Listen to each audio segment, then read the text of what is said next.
दिन के ठीक 12 बजे हुए हैं और सुबह 9 बजे से नहीं, 9 बजे से यहाँ प्रोटेस्टर्स ने कहा था, जो नेता थे प्रोटेस्ट के, कि आप 9 बजे पहुँचिए, लेकिन लोग तो रात को गए नहीं, तो सुबह आने की ज़रूरत ही नहीं। जो रात को गया ही नहीं उसे सूरज के निकलने से क्या लेना देना। इस वक्त की बड़ी खबरों में से एक खबर ये है, मैं 12 बजे इसको रिकॉर्ड कर रही हूँ, मुझे नहीं मालूम कि ये वीडियो आपको कब तक मिलेगा, क्योंकि यहाँ पर पूरे तरीके से इंटरनेट को जो है बंद कर दिया गया है। आप सोचिए, दमनकारी ये सरकार, दमन का एक हिस्सा ये भी होता है कि सूचना का प्रचार बंद कर दिया जाए ताकि लोगों तो खबर न पहुँचे, लेकिन सूचना तो पानी के बहाव की तरह होती है और कुछ भी हो जाए सूचना अपना रास्ता ढूंढ लेती है। मैं आपको खबर ये बताना चाह रही हूँ कि इस वक्त अपना जो फास्ट है वो तोड़ दिया है, खासकर जो छात्र हैं उन्होंने फास्ट अपना तोड़ दिया है, और साथ साथ जो संसद को मार्च निकलना था उसका प्लान इस वक्त रद्द कर दिया। और मुझे लगता है ये अक्लमंदी का कदम है कि जो संसद को जाना था उसको रद्द कर दिया गया है, और माना जा रहा है कि सरकार की तरफ से एक जो डेलीगेशन है वो डेलीगेशन इस सरकार की तरफ से आने वाला है, इन लोगों से बातचीत करेगा। अब यहाँ सवाल ये पैदा होता है कि अगर अभिजीत दीपके, सौरभ दास और सोनम वांगचुक भी आकर अगर ये कहें लोगों से कि आप अब ये प्रोटेस्ट खत्म हो चुका है, आप लोग घर चले जाइए, मुझे यकीन है इस बात का कि जो लोग यहाँ आए हैं वो वापस नहीं जाएंगे। ये मुद्दा ऐसा है जो इस वक्त थम नहीं सकता किसी भी। मुझे लगता है कि अगर प्रधान का इस्तीफा भी हो जाए, धर्मेंद्र प्रधान का, तब भी शायद लोग यहाँ से वापस नहीं जाएंगे। मैं आपको एक बहुत दिलचस्प बात बताना चाहती हूँ, क्योंकि होता ये है कि एक पत्रकार जो कुछ दिनों से पत्रकारिता कर रहा हो, 20-25 साल मुझे भी गुजर चुके हैं, उसमें कम से कम इतना तो होता है कि आपको एक इतिहास के एक खिड़की आपको मिलती है देखने के लिए। मैं एक ऐसी पत्रकार हूँ जिसने इमरजेंसी का वक्त नहीं देखा, इमरजेंसी नहीं देखी, जयप्रकाश नारायण का दौर नहीं देखा, लेकिन मैंने निर्भया का आंदोलन कवर किया, मैंने उसके बाद जिसको अन्ना आंदोलन कहा जाता है वो अन्ना आंदोलन कवर किया। इसके बाद मैंने उस तरह के आंदोलन भी कवर किए जैसे किसान आंदोलन, शाहीन बाग का आंदोलन, इसके अलावा भी राहुल गांधी की जो एक यात्रा रही, भारत जोड़ो यात्रा। मैं मास मूवमेंट्स का जिक्र कर रही हूँ यहाँ पर, लेकिन आप यकीन जानिए ऐसा मंजर, ऐसी कोई चीज़ जहाँ पर किसी भी तरीके से एक पार्टी का विरोध ना होकर ऐसे लोग जो अपने आप को एपॉलिटिकल यानी गैर राजनीतिक कहते हैं वो भी आ रहे हैं, और लोग सड़कें, वो भी आप सोचिए कि ये सेंट्रल दिल्ली जिसको लटियंस दिल्ली कहा जाता है, लटियंस दिल्ली की ये जो सड़कें हैं वो इस तरह से गुलजार हैं, मैं गुलजार कहूँगी, मैं ये नहीं कहूँगी भीड़ है। मैं ईरान में मौजूद थी तो वहाँ फ़ारसी में किसी ने मुझे एक मुहावरा बताया और कहा कि अमेरिका और वेस्टर्न देशों में या ज़्यादातर देशों में लोगों की एक भीड़ होती है, हमारे यहाँ एक मुआशरा है, मुआशरा यानी समाज यानी सोसाइटी। मुझे ये बात इतनी बेहतरीन लगी एक ईरानी की कि ये लगा कि ज़बरदस्त बात ये है कि आज सड़कों पर जो है वो भीड़ नहीं है, आज सड़कों पर मुआशरा है, समाज है, सोसाइटी है, वो जनगण मन जिसे हम कहते हैं, वो जनगण मन यहाँ पर दिखा है मुझे सड़कों पर। लोगों से बातचीत कर रही हूँ, एक अलग तरह का गुस्सा है। और सबसे बड़ी बात आप ये देखिए कि ऐसी जगह पर जहाँ भगदड़ भी हो सकती है, पुलिस एक्शन हो सकता है, जहाँ एक तरह से बहुत ही नाजुक स्थिति कार्यक्रम को लेकर हो सकती है, उस नाजुक स्थिति के बावजूद भी लोग अपने परिवारों के साथ यहाँ आए। ऐसा लगता है कि कोई पारिवारिक कार्यक्रम है, जैसे कोई होली, दिवाली या ईद का कोई कार्यक्रम हो या क्रिसमस का कोई बाजार लगा हो। यहाँ लोकतंत्र का बाजार लगा है, लोकतंत्र का फेस्टिवल हो रहा है। लोकतंत्र का फेस्टिवल ज़्यादातर हम लोग इस्तेमाल करते हैं कि जब चुनाव होता है। मुझे लगता है चुनाव से भी ज़्यादा जो बड़ा काम है वो यहाँ पर हो रहा है, आम जनता को जगाने का कि चुनाव में वोट क्यों डाला जाए, किसको डाला जाए, कैसे डाला जाए, किन मुद्दों पे डाला जाए, उस सब की चर्चा यहाँ पर हो रही है। तो ये एक सबसे बड़े चैलेंज के तौर पर ये जो प्रोटेस्ट मूवमेंट है कॉकरोच जनता पार्टी का, नरेंद्र मोदी के 12 साल में सबसे बड़ी चुनौती के तौर पर उभर कर ये सामने आ रहा है। मैं 6 जून को भी यहाँ पर मौजूद थी, आपने वो रिपोर्ट्स मेरी देखी होंगी, लेकिन 6 जून और 20 जुलाई में ज़मीन और आसमान का फ़र्क है। 6 जून की जो एनर्जी थी, जो ऊर्जा थी, वो ये था कि इक्का दुक्का लोग कहीं से आए, कुछ हज़ार लोग जमा हुए, और उस आंदोलन के 2 नेता थे, सौरभ दास और अभिजीत दीपके, वो लोग यहाँ पर मौजूद थे। लेकिन अब जो हम देख रहे हैं वो कुछ और है। ये इन नेताओं के ज़रिए कितने लोगों को मोबिलाइज़ किया जा सकता था, उन सब से भी बिल्कुल अलग है। यहाँ शबाना आज़मी देखी गई, यहाँ पर देखे गए प्रकाश राज देखे गए। प्रकाश राज को तो चलिए मानते हैं कि इनकलाबी व्यक्ति हैं, वो एक क्रांतिकारी एक्टर हैं, और हर तरह के जो सामाजिक मुद्दे हैं उनसे जुड़े रहते हैं। लेकिन शबाना आज़मी, मैं दाद देती हूँ इस बात को कि शबाना आज़मी जैसे लोग बहुत कुछ दाव पर लगा कर यहाँ आए होंगे। शबाना आज़मी न सिर्फ के बॉलीवुड का, हिंदी फिल्म इंडस्ट्री का एक हिस्सा हैं, बल्कि उनके जो बेटे बेटी हैं वो दोनों फिल्म मेकर्स हैं। और आपको पता है, जैसे मैंने कहा कि डर सबको लगता है, गला सबका सूखता है, लेकिन गला सूखने के बावजूद भी सब कुछ या बहुत कुछ या कुछ दाव पे लगाने के बावजूद भी आकर उन आम लोगों के साथ खड़े होना, जो लोग एक ख़ास तरह का प्रोटेस्ट कर रहे हैं। यहाँ पर हर युवा के दिल में एक ऐसा दर्द मुझे यहाँ पर दिखा कि ऐसा लगता था कि अगर स्कैन किया जाए तो दिल से टपकता हुआ खून आप देख सकते थे। और वही कहा जाता है कि जो न टपके, आँख से जो न टपके वो लहू क्या है। तो आँख से मैंने यहाँ पर लहू टपकते देखा है लोगों का। और शबाना आज़मी जैसे लोग जो बहुत कुछ दाव पे लगाकर जब यहाँ आते हैं तो साफ तौर पे पता चलता है कि बहुत कुछ ऐसा है इस देश में जो टूट गया है, बहुत कुछ ऐसा है जिसको जोड़ने की ज़रूरत है, बहुत कुछ ऐसा है जो ज़ख्मी है, बहुत कुछ ऐसा है जिसमें मरहम लगाने की ज़रूरत है। और आज इस प्रोटेस्ट साइट पर वही मरहम लग रहा है। इस प्रोटेस्ट साइट पर हर व्यक्ति आकर यहाँ देख लेना चाहता है, हर व्यक्ति आकर यहाँ समझ लेना चाहता है कि आखिर क्या हो रहा है। जो क्रांति की एक ज्वाला है, एक जो चिंगारी है, वो सबके अंदर जल रही है। और बहुत से ऐसे लोग जिनको गैर राजनीतिक कहा, अपने को कहते थे कि हम ए पॉलिटिकल हैं, उनसे पूछते थे कि आप किस पार्टी को सपोर्ट करते हैं, तो वोट तो देते हैं नरेंद्र मोदी जी को, बीजेपी को, लेकिन कहते हैं कि वो ए पॉलिटिकल हैं।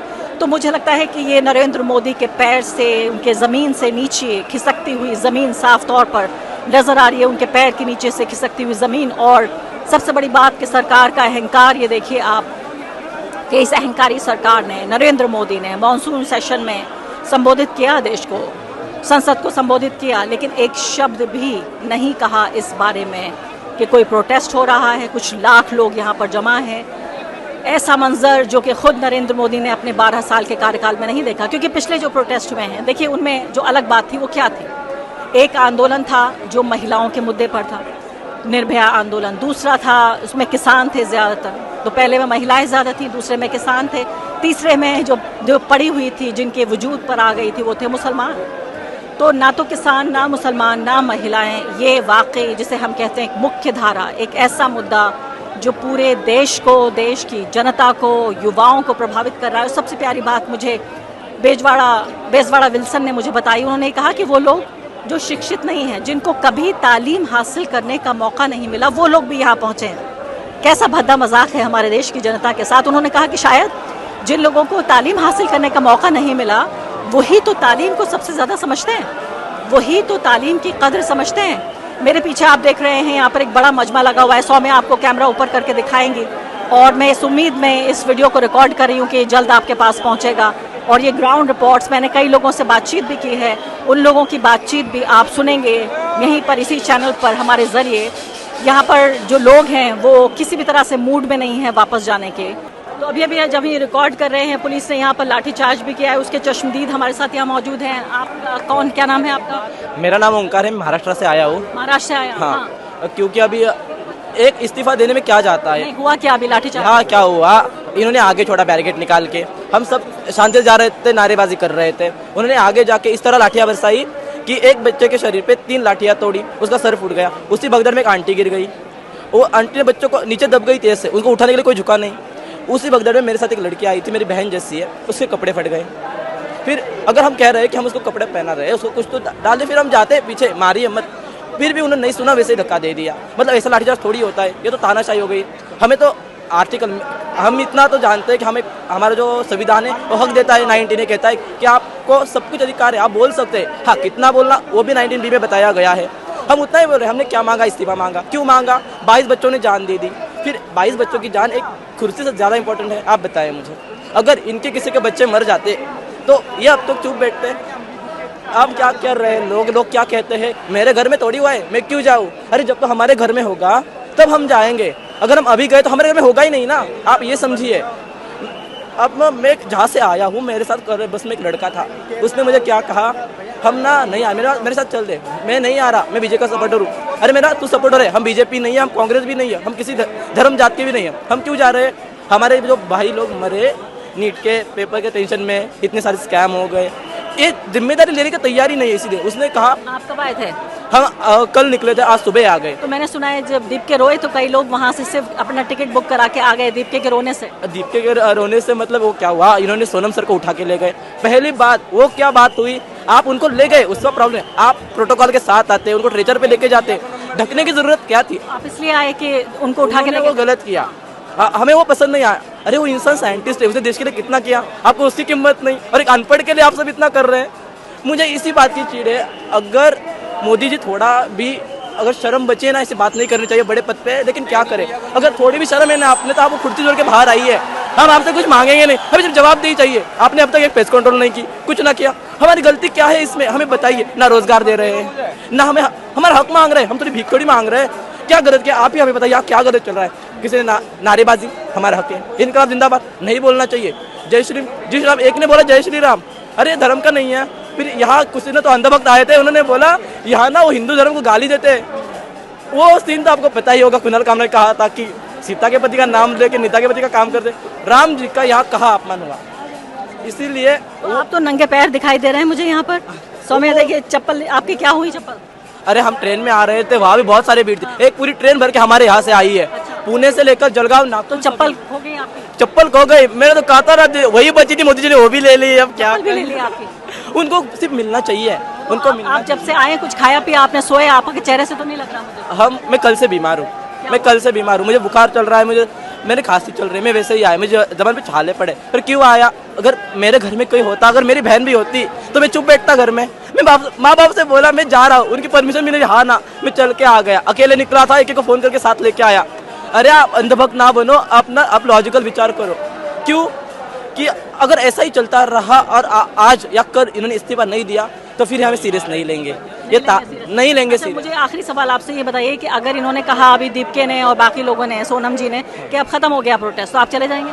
हम नहीं चले जाएंगे। अब हम ये हमारा एक प्रदर्शन मतलब क्या कहते हैं, प्रमुख नेतृत्व कर रहे हैं, लेकिन अब यह खुद का नेता हम खुद है, हम करेंगे। अगर कोई ना, मैं खुद के नेता आप खुद हैं? हाँ, या हर एक अगर कोई भागता है ना, हम नहीं भागेंगे, मैं खुद का नेता खुद हूँ। अरे मैं ना जब लिखता हूँ तो मैं इंस्टाग्राम में पोएट्री डालता था, लोगों को इतना चुभा मेरा अकाउंट बंद कर दिया, फिर मैंने पोएट्री डालना भी बंद। खुद के नेता है, मेरे से हाथ मिलाइए, बहुत मुझे अच्छा लगा आपसे मिलकर। खुद के नेता आप खुद हैं। ये तो मुझे नया नारा मिल गया है कि अब नेता की जरूरत नहीं है, खुद के नेता आप खुद हैं। अगर अभिजीत सर को बाहर आने नहीं देते क्या करते? बच्चे यहाँ से चले जाते, यहाँ से हम खुद चले जाएंगे ना संसद, हमें पता नहीं है। आज सभी मंत्री बैठे होंगे, आज से सेशन शुरू हो रहा है, सभी एक जगह मिलेंगे, रोको उनको अंदर ही। बहुत बहुत शुक्रिया आपका ओंकार। एक प्यारा सा युवा यहाँ मिला जिसने कहा कि उसका कोई नेता नहीं, वो खुद का नेता। मैं भी अपनी नेता हूँ, मैं अब ये कहना शुरू कर रही हूँ आज। और लगता ये ज़रूर है कि ये मुद्दा सिर्फ छात्रों से जुड़ा हुआ है, लेकिन मैंने यहाँ कई लोगों से बातचीत की, सिर्फ छात्रों से जुड़ा हुआ नहीं है, देश के गरीबों से जुड़ा हुआ है। देश के वो मुसलमान और वो ईसाई और वो दलित, वो किसान जो प्रताड़ित रहे हैं पिछले 12 साल में, उन सब का भी गुस्सा एक तूफान बन के यहाँ पर बरस रहा है। पिछली बार मैंने जब यहाँ बताया था कि कुछ हज़ार लोग आए हैं, तो बड़े खफा हो गए थे। कुछ लोग कह रहे थे कि मैं शायद इसको कम करके आंकने की कोशिश कर रही हूँ। मैं पत्रकार हूँ, मेरी मजबूरी यह है कि जब सच देखती हूँ तो सच कहने के लिए मजबूर हो जाती हूँ, और चाहे वो किसी प्रोटेस्ट को इससे नुकसान पहुँचे या कोई मैं कहा जाए किसी सच्चाई को, किसी तस्वीर को वो बिगाड़ दे। लेकिन आज मैं ज़रूर कह सकती हूँ आपसे कि बिल्कुल अलग है 6 जून और 20 जुलाई की एनर्जी, बिल्कुल अलग है। ये प्रोटेस्ट मूवमेंट कुछ और चाहता है। लगातार आप इसी ग्राउंड से हमारा कवरेज देखते रहेंगे, आप बने रहिए, डटे रहिए इसी चैनल पर, और अपनी आंखों के सामने इतिहास बनता देखते रहिए।